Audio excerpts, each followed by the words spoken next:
E lá na minha ponta esquerda, quem é que tá com saudade desse semblante aí, né? Cada vez mais bonito, mais elegante, mais charmoso, careca, né? Arnaldo Reck, aqui não lembro do Arnaldo, trabalhou anos aqui na TV Santa Maria, né? Jornalista formado em Santa Maria, mas agora radicado em Chapecó, e o cara virou agora professor de taekwondo, cara.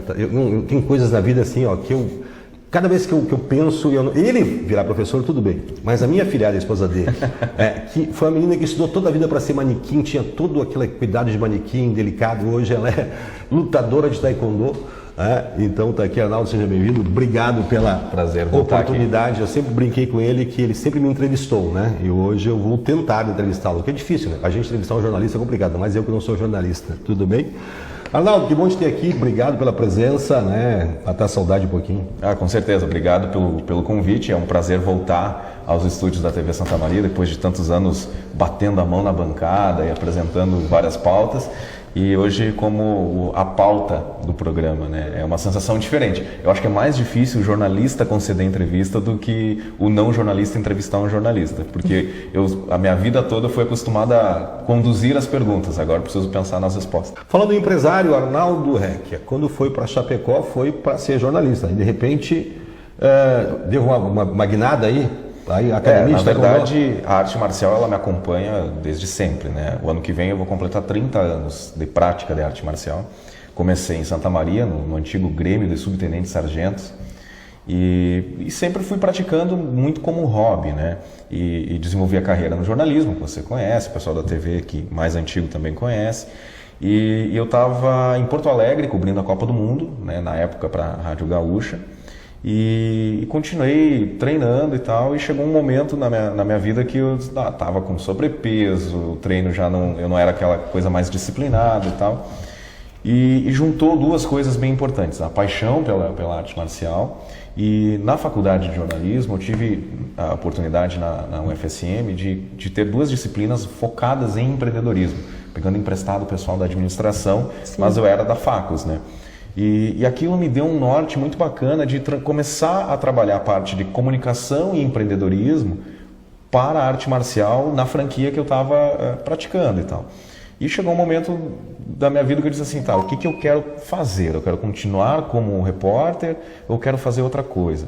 Aí eu voltei para Chapecó, que é uma cidade que tem essa ambição empreendedora, não é só uma coisa, um factoide, assim. Sim. É uma cidade que proporciona e tal. Enfim, aí eu investi, abri a primeira escola lá, e depois com o crescimento, com a maturação do projeto, eu voltei os olhos para a cidade natal, né?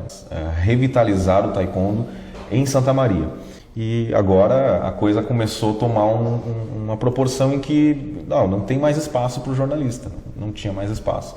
Então, durante 3, 4 anos eu fui professor de taekwondo e o jornalista, em veículos variados e tal, mas chegou um momento que não dava mais. Então eu tive que optar e fiquei só com as escolas de artes marciais. E da parte pedagógica eu sou responsável por Chapecó, as duas escolas em Santa Maria e mais Pelotas ainda, né, bem pertinho, o passeio que eu faço às vezes. E é um prazer, né?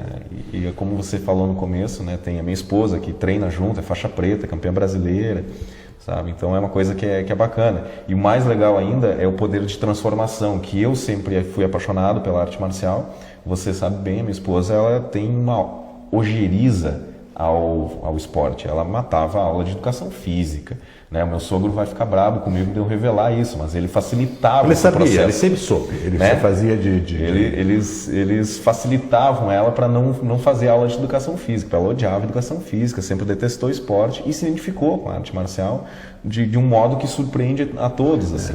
Eu sempre digo que foram duas surpresas que eu tive na vida. Eu falo, a gente está falando da esposa dele porque é minha filhada. Sim, e duas profissões dela que me disseram que ela primeiro foi ser jornalista. Não vai ser porque ela era tímida, ela era uma pessoa assim, né? E ela foi jornalista, se formou no mesmo dia que eu, nessa festa foi junto, o Arnaldo foi nosso mestre de cerimônia.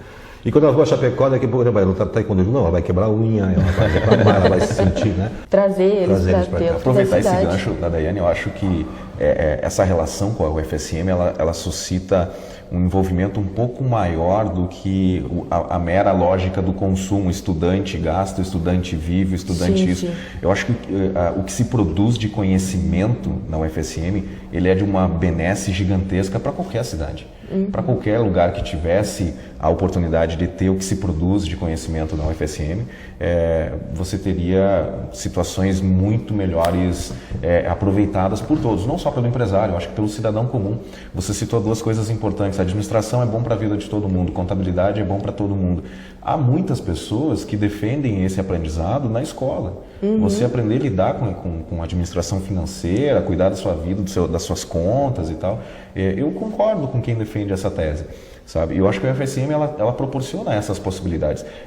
Às vezes, talvez exista uma ruptura na parte de comunicação. A UFSM conseguir se comunicar o que está sendo exposto, disponibilizado e aberto, e na outra ponta a propriedade da cidade com uma universidade desse tamanho.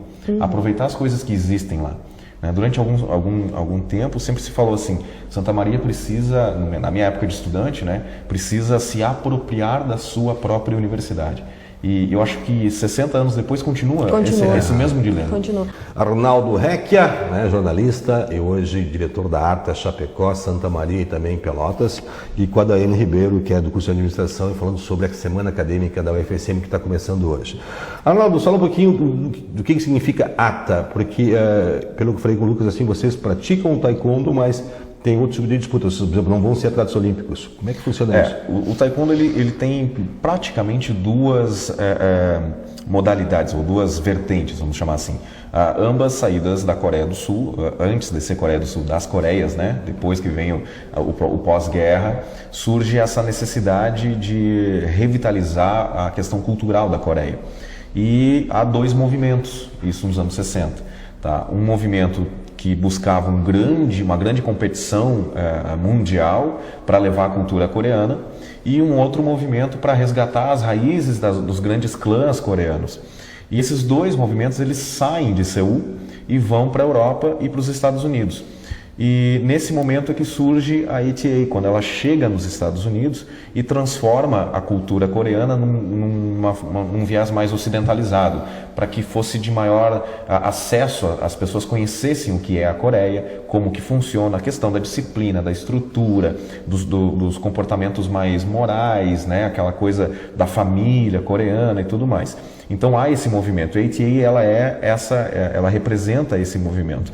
E 3, 4 anos depois, quando o governo da Coreia se transforma em algo mais institucional, cria-se então um grande torneio e convida-se alguns mestres para que exista uma espécie de comitê para organizar esse evento e levar então a bandeira da Coreia na parte de competição. E aí surge o que a gente tem de WT, que é o que a gente tem hoje nas Olimpíadas, que é o taekwondo focado só para competição.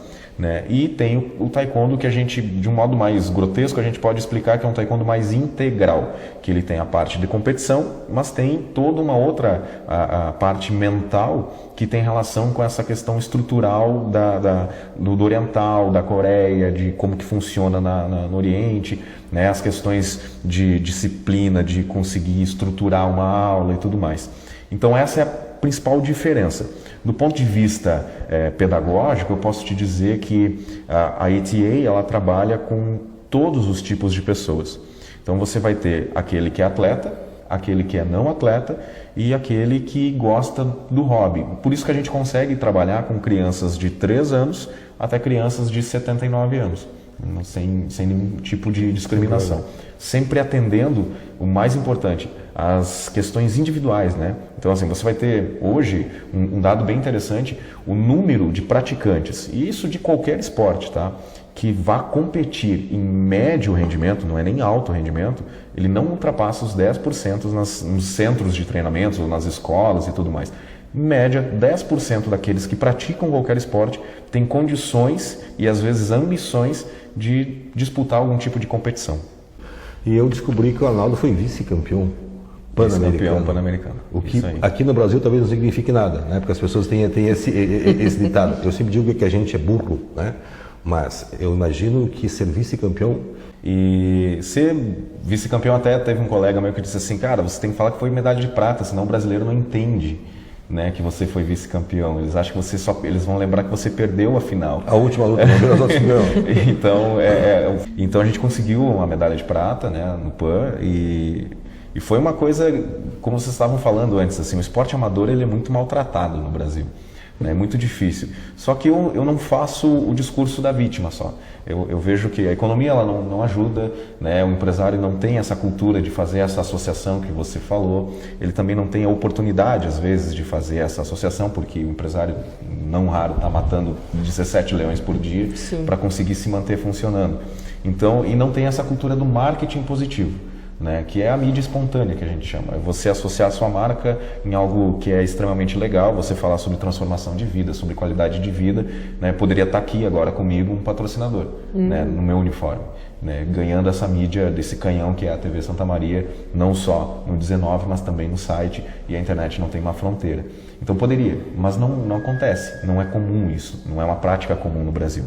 Então a gente teve essa experiência muito boa em Assunção, foi o único representante no caso de Chapecó, e o Lucas, que é meu aluno, representou Santa Maria. E claro que ele é de uma categoria dos mais novinhos, né? Eu já não sou mais tão novinho assim. Será? Então, teus cabelos não deixam a gente os cabelos não entregam, né? O meu grisalho. Só as pessoas bonitas do outro lado da TV estão vendo o meu grisalho nesse momento. E, enfim, então teve essa questão. E uma coisa que foi engraçado, que quando eu voltei para Chapecó, a imprensa de Chapecó, nossa, chapecoense ganha medalha de prata, porque a cidade tem um pouco essa coisa de abraçar os seus próprios resultados. Então eu dei entrevista em televisão, falei no rádio, né? Voltei para fazer o ciclo todo da comunicação como entrevistado e tal, e alguns amigos me chamaram a atenção nas matérias, nos links que eu fui colocando. Disse, cara, você não é chapecoense, você é santamariense. Eu disse, cara, mas o que eu vou fazer, né? Eu tô indo representar a cidade e a cidade me abraçou, né? Aí eu já disse, não, então você vai vir na TV Santa Maria, nós vamos fazer essa correção aí. Tempo de TV é curtíssimo, o Arnaldo sabe disso, né? Arnaldo, obrigado pela presença, né? Agradeço o convite de novo. Quem quiser participar da ata Santa Maria, dos dois endereços? São na Duque, né, entre a Presidente e a Medianeira, ali, Duque 2007, e em Camobi, no Centro Comercial Camobi. Voltando hoje para Chapecó? Volto hoje para Chapecó. Boa viagem, vai com Deus, né? Beijo na Agnes, né?